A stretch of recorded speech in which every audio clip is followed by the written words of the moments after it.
Good morning, and welcome to this talk. Today I want to share with you some of the experience and some of the tooling and work that we have done around troubleshooting Spark performance. So my name is Luca Canali. I'm a data engineer at CERN. I work in the Hadoop, Spark, and database services. I've been doing this for a number of years, and I enjoy learning and sharing with the community. In the slide here are some links where you can see some of the work that I published. I work at CERN. CERN has been founded 65 years ago by 12 European states and has grown over the years to a very large international collaboration around particle physics that encompasses many countries in Europe and in the world in general. CERN runs the world's largest particle accelerator, the Large Hadron Collider, and is also home to 4 large collaborations and experiments that exploit the Large Hadron Collider for doing particle physics. Particle physics is a data-intensive domain. LHC experiments have already collected more than 300 petabytes of data. The whole field is already into the exabyte scale. And in terms of compute, jobs processing this data use a grid that is extended worldwide, the WSCG grid, with a capacity of about 1 million cores. On a much smaller scale, since 4 or 5 years, we launched at CERN an analytics platform to help our users in physics, accelerators, and IT, and CERN in general, to analyze their data using new tools coming from big data and open source. So at the center here, you can see Spark, and the unification of this platform is about bringing together software that has been developed over the years by high-energy physics groups, and also storage that is being used for storing high-energy physics data used at CERN, like EOS at CERN, and also systems like Hadoop, and both as a file system as in Yarn Hadoop cluster manager, and also more recently cloud platforms, so Kubernetes on OpenStack. That's what we use. In terms of Spark clusters, so we run on Yarn Hadoop. We have about 2,000 cores and 20 petabytes of data, which is much smaller than the actual capacity that is used to process the full physics data, but still of reasonable capacity for several projects that we run, and also cloud containers that we use at the moment. That's also a scalable infrastructure. At the moment, we are starting small with about 250 cores. In terms of user interface, these days, Jupyter notebooks are becoming very popular, and our users are using them typically with Python kernels to do various processing of data. Here you can see an example. It's most likely familiar to many of you, the usage of such a platform where you can have code and then you can have visualization. And in addition, users, when they use Spark, so they interface Jupyter with our Spark services, they have a small tool that we developed, a Jupyter extension called Spark Monitor. It is open source, where they can see the progress of their work. In general, performance is very important, so people, when they run their work, they want to see the performance and they want to improve it. So let's go through some general outline on performance and see what the goals are here. The general goals of performance troubleshooting is increasing productivity, for example, reducing resource usage and cost, and we measure it with typical metrics like latency, throughput, and cost. To do proper performance troubleshooting, you want to have good practices and methodologies. And to fuel them, you need good data, monitoring data, performance-related data. We don't have time to go through the methodologies that one can use, but those are very important. So I would just highlight a point that is kind of dear to me, is that that is more like an anti-pattern. So we see often in our domain performance reported like in the graph to see here on the right of the slide.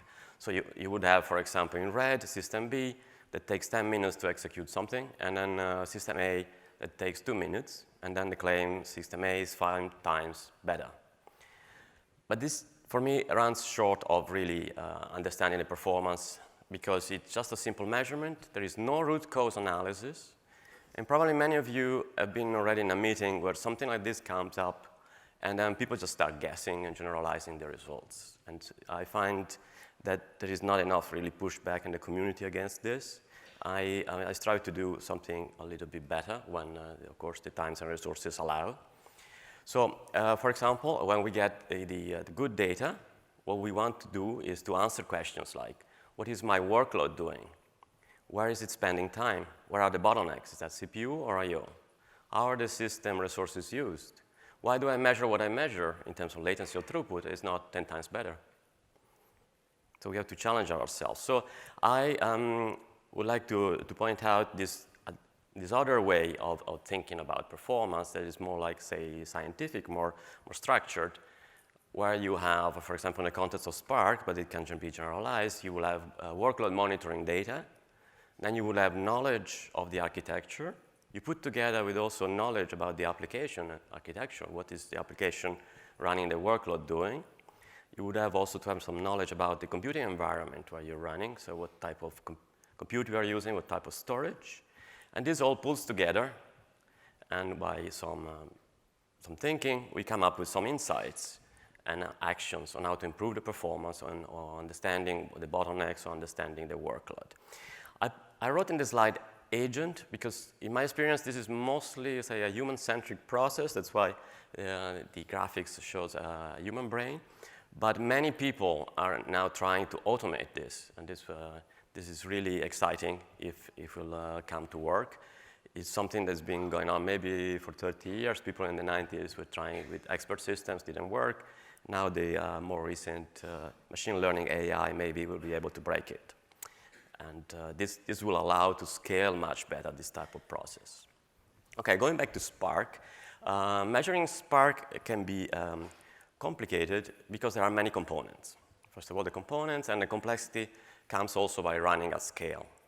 So somebody that is new in this business will have to understand well the fact that an application will run jobs, that we run one or more stages, then we run one or more tasks. And if you're using SQL, this also is on top. And then the interaction with clusters, are we using Yarn, Kubernetes? So what is the driver doing, the executors, and also the storage, how is that interacting? So many moving parts. Luckily, Spark comes with instrumentation that covers many points. For example, the web UI is most likely familiar to many of you as a way to see jobs, stages, tasks, SQL executions, and many metrics of interest. Of course, we don't have time, and it's not the scope of this presentation to go through it. I just wanted to mention this link on the documentation that documents the web UI and all the points. For example, if somebody is watching, for example, the video and wants to have more information before going on. And now I get into the main theme of the presentation with the Spark instrumentation with metrics. So probably some of you already know, but Spark is instrumented with metrics. So every task that runs measures several details about the execution. For example, how much time it has spent running, how much CPU that's used.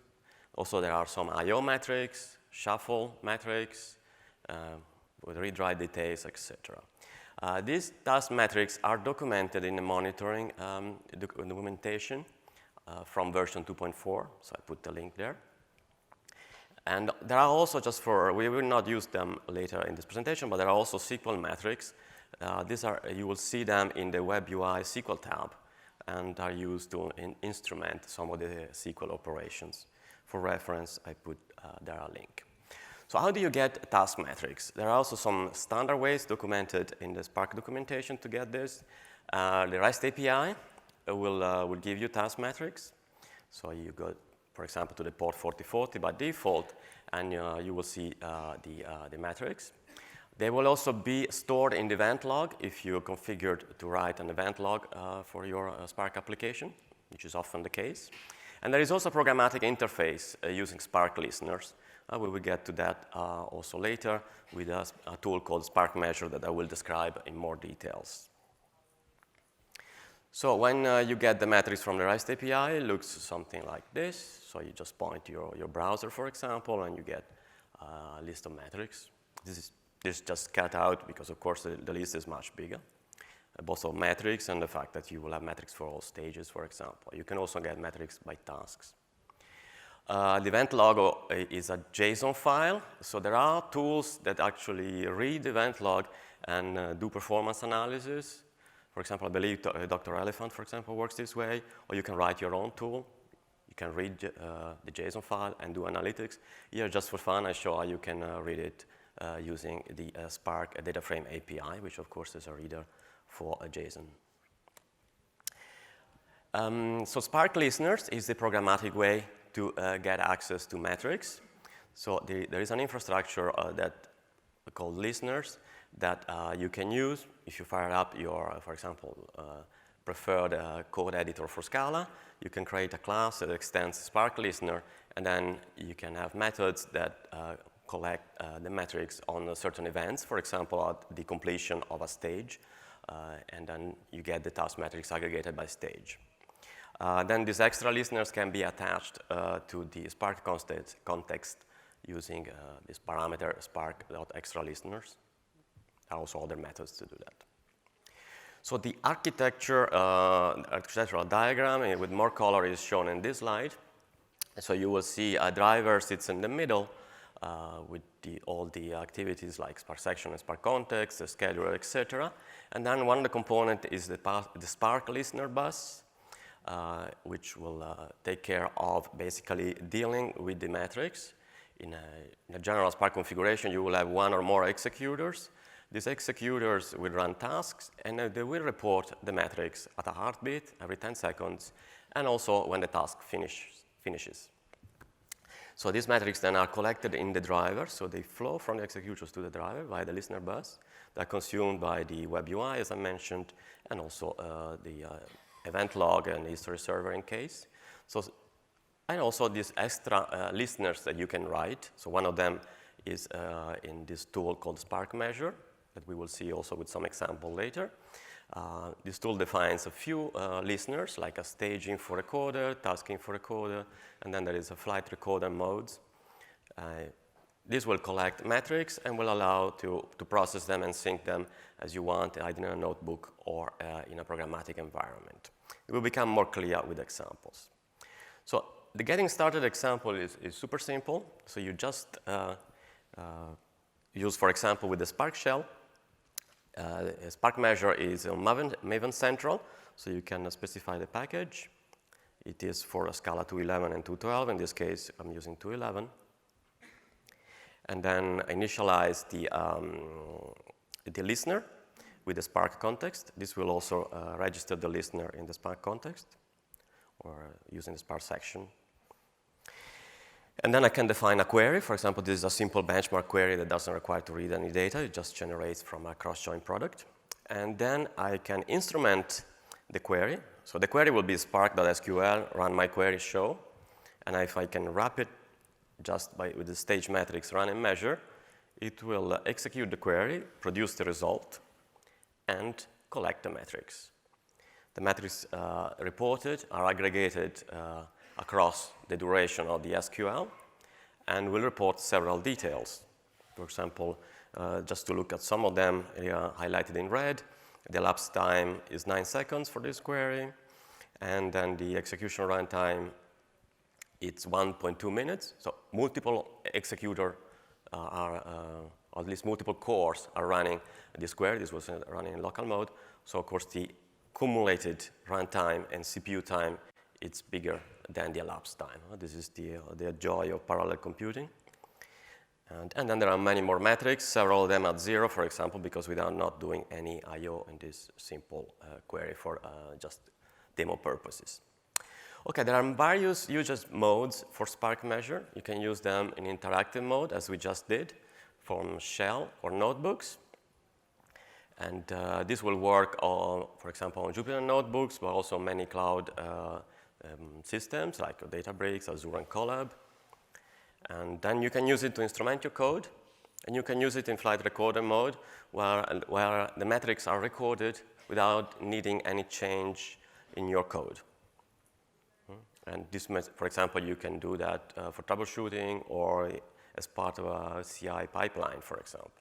And the Scala, Python, Java languages are supported. So instrumenting the code would look something like this. For example, a simple way to do it. This assumes Python. It also works similarly in Scala, of course. And you could just put your code between a begin and end measurement. This could be one or more queries, one or more jobs. And then at the end, you can do a print report if you want, and then print or save the data for later analysis. For example, these Spark data frames are used to process the collected data for simplicity, at least in this version. In a future version, this might improve. In notebooks, it will look something like this. So you will create your Spark session and then attach the jar or use the packages in Maven Central for a sparkMeasure. And then for Python, there is a wrapper that is in PyPy. So you will need to install that with pip install, for example. If you're doing a Scala, you don't need that. And then you can attach the stage metrics, which is one listener that collects metrics aggregated by stage. There is also an equivalent one that gets metrics per task. And then you can, just for fun, one can also create a Jupyter Magic called percentage sparkMeasure or whatever you prefer. And then you can use that in notebooks to run SQL or any other operation that you want, and then get the metrics out after that. Flight recorder mode, you can use that if you want to capture metrics without changing the code. You just attach this particular listener with a command, with actual configuration, Spark extra listeners, and you attach the listener that does flight recorder stage metrics. Of course, you need to put the package or jar for sparkMeasure as well, and specify an output file where the output metrics will be written to at the end of the application execution. And there is a recent addition of a similar mode that actually writes into InfluxDB. This one writes on the fly rather than at the end of the application. It will come handy later on, and we'll describe it in the presentation. Another instrumentation that I would like to talk to you about is the Spark metrics system. Okay, the name might be a bit confusing with what we just talked about, which was we just talked about the Spark task metrics that instrument the task, say, operations. This is called the Spark metrics system, which is actually a Spark instrumentation with a library called Dropwizard Codahale metrics library. The old name is Codahale, now it's mostly called Dropwizard. This allows to have multiple sources, data providers, and Spark has instrumentation points in the Spark code, including also task metrics are instrumented using this metric system. The JVM is instrumented, part of the functioning of the scheduler, etc. And then you can sync these metrics to various sinks, including Graphite. And for this, for example, we can use InfluxDB, which has a Graphite endpoint, JMX, HTTP, CSV, etc. We'll mostly be using InfluxDB in the following. Because I find this Spark metric system with the Dropwizard library very useful for building a Spark performance dashboard, which provides a lot of good information for monitoring the activity of Spark jobs in terms of performance. So in the following, I'll describe how you can build, how we built, and how you can also build, if you want, a Spark performance dashboard using these methods.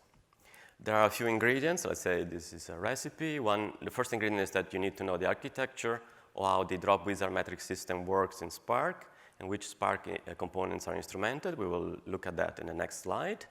Then how to configure backend components. We will use InfluxDB and Grafana, which are typical components for this type of jobs, and the ones that we use here. How to configure Spark to actually use the metrics, these Dropwizard metrics. And also then we will describe the dashboard, so what type of graphs you can do and what you can understand from the graphs. Okay, so this is how the instrumentation with the Dropwizard library works in Spark. This is a diagram, and you can see on the left, so we have Spark and multiple instrumented components. The driver is instrumented, the executors, and several other components are instrumented as well. So what happens is that the executors that are instrumented and the driver that are instrumented with the Dropwizard library, this time they will send the metrics directly to the sink. With the Spark listener bus, the metrics go from the executors through the driver, and then you consume them. Here they go directly. So this, in a way, scales better. And then there are multiple endpoints. We use Graphite and actually an InfluxDB endpoint to collect them. And then Grafana will fetch the data from InfluxDB and do the graphs and plots, etc. Very simple architecture. So to configure Spark to use the metrics, you will need to use the file metrics.properties that you find in conf. Or in alternative, you use Spark configuration parameters as listed here in the slide. The two methods are basically equivalent. Sometimes I prefer to use the parameters, so I'm sure, for example, in Kubernetes environments, I'm sure that I don't have to send the file. I can just use the conf. But you can choose the one that you prefer. Then there is a point in this slide that basically we had to figure out a few of the configurations of the backend components. This is time consuming, but if you want to replicate this work, you can just take what we have done, at least for a start, at the link that I have in the slide. So one of the things that need to be done is to configure Graphite endpoint with influxdb.conf. In particular, there are templates on how to ingest the metrics that come from into the Graphite endpoint, which is kind of technical. And you can see an example of how we have done it. Grafana, we needed to build a dashboard. Typically, you will have many different graphs. And to get started, you can import an example dashboard that we uploaded there. And if you're using Kubernetes, we also have a Helm chart that you can use if you want. So at the end result, it's a Grafana dashboard. And then you get a lot of numbers and a lot of graphs. And you have to make sense of them. And see how they can help you to do your troubleshooting. Typically, you will have some summaries and key metrics and some graphs for drill down analysis. So I will cover some of them. So for example, the summaries, you can see you can have just numbers. I can tell you like how much CPU you've been using, what percentage of the RAM you're using in your heap, etc. But the most information for me comes from graphs that are time series. So how are certain metrics evolving over time? And the first one that I look at is the number of active tasks versus time. So if we are using Spark, it's because we want to parallelize our workload. Maybe we allocate 200 cores or more. And then we want that these cores are being used. And sometimes we find that actually the number of active tasks for a certain period of time can go to a very low number. At that point, basically, our resources are not used. And this is not the case in the graph that I show here, where everything is kind of nicely well-behaved. But you can see some dips in the number of tasks. For example, it's a typical thing you might expect when you have a stage finishing. Sometimes you need to wait for all the tasks to finish. And if some task is slow, so it's a straggler for some reason, because maybe it runs on a machine that is slow, or there can be many other reasons, it can actually take down the performance of the full execution.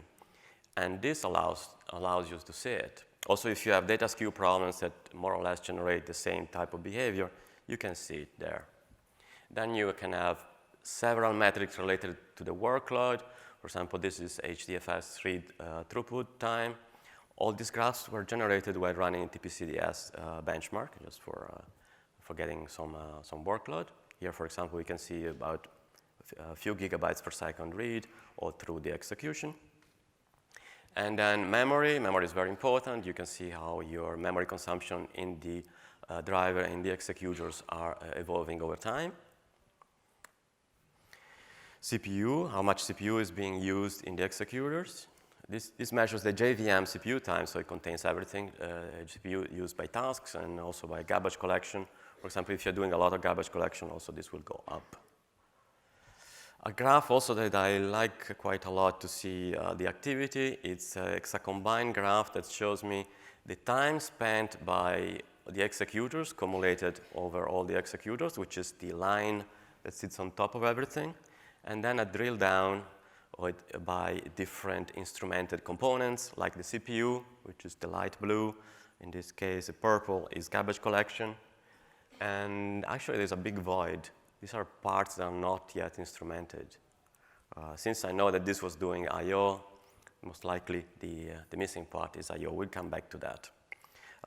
If we are doing shuffle, metrics for shuffle are instrumented, you will see some additional metrics. So this type of graph goes in the direction of answering the question, how much time is spent and how is divided by the different components and activities that Spark is doing.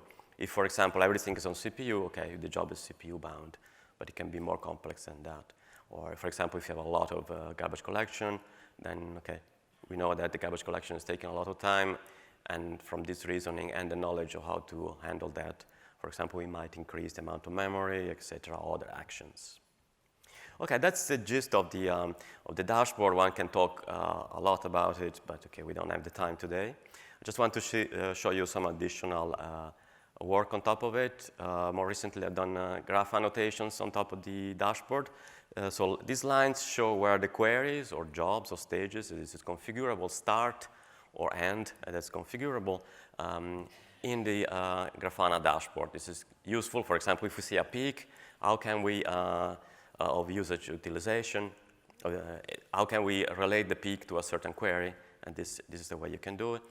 And so we need additional information on when the job or SQL start and end. And this is taken via a listener. So sparkMeasure has been instrumented with the InfluxDB writer to do this.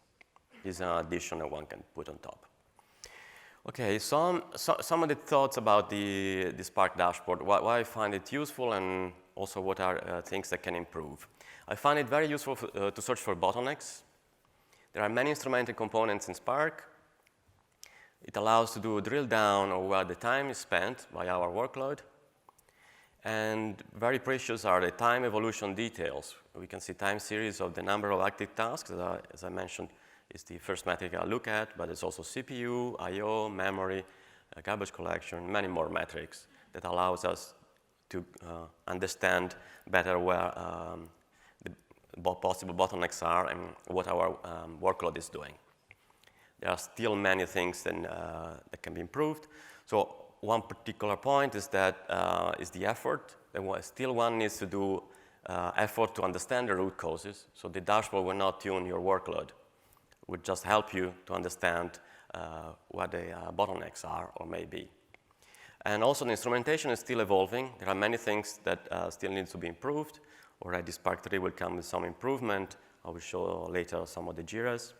And there is still room for work. For example, I/O time is not instrumented directly, and so is the Python UDF time. And there are also some little details in addition to that we can discuss later on offline if you are interested. I mentioned that I/O time is not instrumented. Actually, recently, we've been doing some work to fix that. This is very experimental work. So the problem is that so Apache Spark does not instrument I/O time because Apache Hadoop file system does not measure I/O time. So one of the possible solutions it's that we experimented with is to take Hadoop, add some instrumentation points on the I/O, and use that with Spark to add an additional metric. So the end result is that we go from the graph on the top, where basically we have the top line, which is the amount of time spent by the executors, and the colors there show the instrumented time that is supposed to fill in all that time with details on how the time goes. And the gaps, they fill in with these additional green bars once we have HDFS I/O time instrumentation. So it seems to work okay, at least in this case. And this is using a feature that is coming in Spark 3 that is an extension of Executor Plugins that I'm actually quite excited about because it opens many possibilities for instrumentation. This has recently been improved. Actually, Executor Plugins are also in Spark 2.4, but they cannot do what this would be possible to do in Spark 3. And for example, here I show how the Executor Plugins introduced with Spark 2.8.0.91 can do for instrumenting I/O metrics on the S3A file system, for example. Besides doing the experimental work that I just mentioned, something that is more mainstream would be to measure metrics from S3 that Spark by default doesn't do.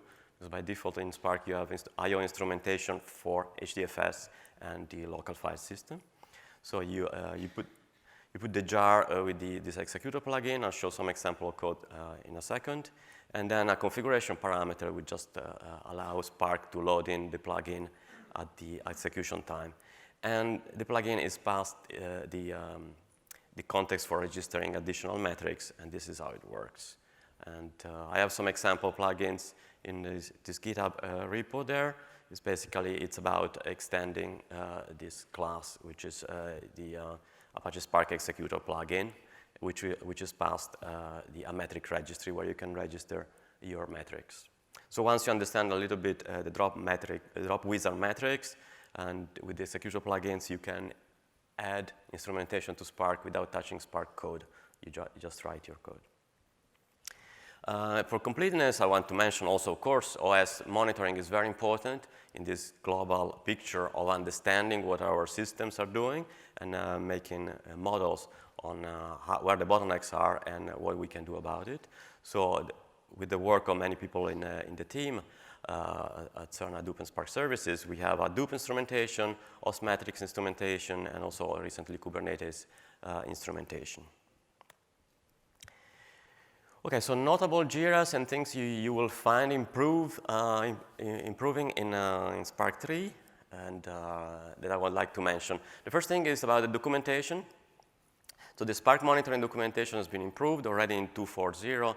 You get details of task metrics, so if you want to start using them, maybe check out the documentation, see what they do. And also in Spark, in master, on GitHub, and so it will be in Spark 3, you find details about the Dropwizard metrics and the configuration details. And then there are additional tuning metrics that are coming for memory tuning, and some of them are work in progress. And also I want to mention from Spark 2.3.0, so at the end of the slide, so the task metric system has been linked to the Dropwizard metrics. This allows to do the Grafana dashboard where we can see all these details. Okay, in conclusion for my talk, I wanted to say that I think that performance, troubleshooting by understanding is the way to do performance. The Spark architecture with Spark instrumentation and web UI allows already to do a lot of this. I will describe how task metrics can help with listeners and a tool, sparkMeasure, to do this. Also, the Spark metrics system is very useful, allows to build Grafana dashboards, and I will show how to do that. And the general context is to do Spark instrumentation, understanding what is happening, and gather insights and actions after that. And if you like all this concept and all this monitoring, I think there are many things you can do. There is room for contribution at various levels, of course, instrumenting the ecosystem, improving the tools, using the methodologies, and sharing your results, tools, issues, maybe dashboards that you will build. With this, I would like to thank all the collaborators, all the committers that helped with the work, and people at CERN that helped on this. And I would like to thank you for your attention and wish you good luck in all your troubleshooting endeavors.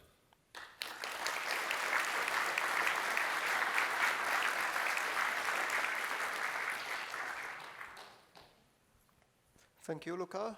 It was a very interesting talk and very, very useful tools to debug Spark performance. So let's go to questions.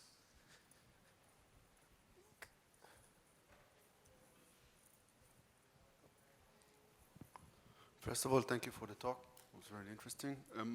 I was wondering, out of your experience, one of the things that most of what you've shown right now is monitoring one specific application run. And one of the things that we try to achieve mainly in addition is trends of application, to see changes. So I change a version of application, the behavior has changed accordingly. So the question, is there any metrics that you would recommend to pay attention beyond the obvious suspects like CPU, etc.? So anything that you could suggest in this term? Yeah, given metrics, that's hard. So that's why, yeah, I put this type of process. The thing is that different workloads, at the end, once you're familiar with a certain workload, you'll understand that certain metrics are more important than others. Maybe a workload is CPU bound, so you measure the CPU, or a workload you know that has some problems with garbage collection, so that you want to get a tighter, say, monitoring of garbage collection. Probably there is no one size fits all, but if it's the same application that evolves, maybe you can understand a handful of metrics that can be of importance. Otherwise, indeed, I'm not sure at this point I would know say a golden recipe, which would basically go in the direction of making an automatic tool for troubleshooting, which when people will be able to do that will unlock a lot of value, I would say. And the manual process is more understanding a specific workload and then following certain metrics for that, I would say.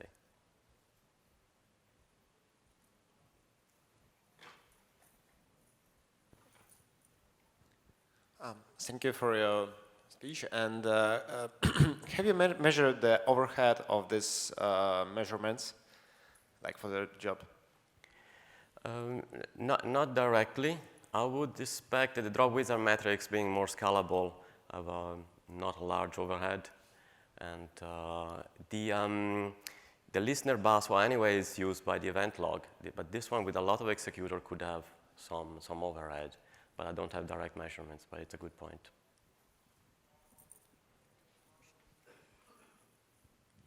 Hi, Luca. Thanks for the presentation. I'm a sparkMeasure user, so I totally agree on the line. More than a question, I have a suggestion. I saw several use cases of people using sparkMeasure post-mortem. So they go to production, start to collect metrics, and something goes bad or not expected, they start to understand the root cause that anyway you have a lot of insight in the dashboard. In our cases, my teams put this also in the pre-production environments and build some model to do some prediction or root cause discovery on this data. So probably my suggestion is that probably you should highlight this in the documentation because it's not clear. Some people believe that this is just a monitoring tool, while to me is much more. Yeah, that's a good point, thanks.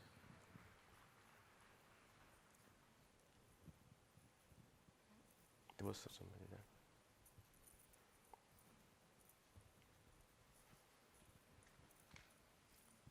Luca, thank you for the very interesting presentation. You mentioned Python UDF monitoring. Any more information about that? So Python is, so the time that is instrumented is typically in the JVM. There is currently no instrumentation for Python UDF. I've been done a few tests with it. It's possible to add it. So maybe at one point can do a pull request on it because this is basically this time that is spent outside the JVM. It's possible to instrument it, it's just not yet. Hi, thanks for the talk. I was wondering about the licensing of this source code that you mentioned on GitHub. Can we use it for production, commercial software? So the sparkMeasure tool comes as is. It's there on GitHub. It's a tool that you can download, Apache license. Doesn't come with any guarantee, and you can use it. And of course, all the Grafana monitoring with the Dropwizard metrics, that's part of the Spark documentation, the Spark product, so that you can use it. Okay, one more question.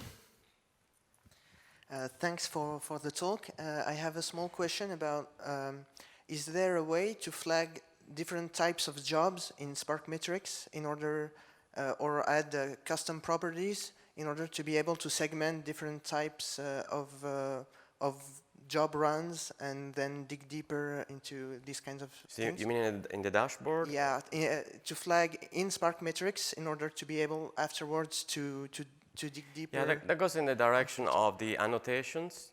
So annotations is a feature of Grafana in a way. So if you're doing,